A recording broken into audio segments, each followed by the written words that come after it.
నమస్తే అండి. నేను అపర్ణ. భారతీయ సంస్కృతికి స్వాగతం. వైశాఖ పురాణం 8వ అధ్యాయం.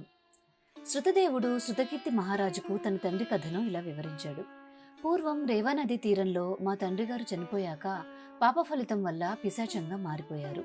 ఆకలి దప్పికతో తట్టుకోలేక తన మాంసాన్ని తనే తింటూ ఎండిపోయిన శరీరంతో ఒక ఆకుల్లేని బూరుగు చెట్టు దగ్గర ఉండేవారు.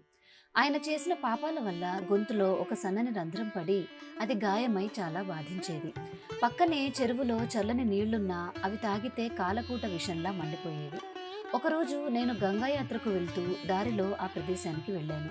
ఆ బూరుగ చెట్టు మీద తన మాంసాన్ని తనే తింటూ గొంతు బాధతో అరుస్తున్న ఆ పిశాచాన్ని చూసి చాలా ఆశ్చర్యపోయాను. ఆ పిశాచం నన్ను చూడగానే చంపడానికి వచ్చింది. కానీ నా ధార్మిక ప్రవర్తన వలన నన్ను ఏమీ చేయలేకపోయింది.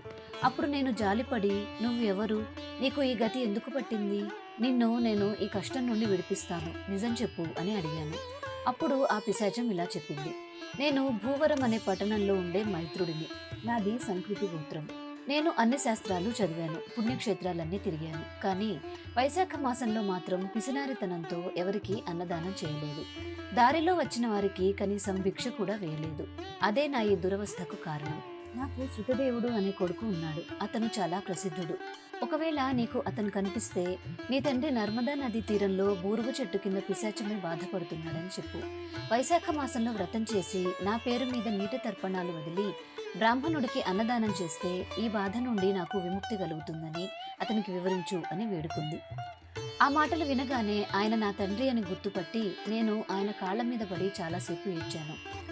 నాన్న, నేనే నీ కొడుకు శృతదేవుడిని. ఇప్పుడు నేను ఏం చేయాలో చెప్పు అని అడిగాను. దానికి నా తండ్రి కూడా బాధపడి, నాయనా, నీ యాత్రలు పూర్తి చేసుకుని ఇంటికి వెళ్ళు. సూర్యుడు మేషరాశిలో ఉన్నప్పుడు వైశాఖ పూజ చేసి దేవుడికి పెట్టిన నైవేద్యాన్ని ఉత్తమ బ్రాహ్మణుడికి దానం ఇవ్వు. దానివల్ల నాకు మన వంశం మొత్తానికి ముక్తి కలుగుతుంది అని చెప్పారు.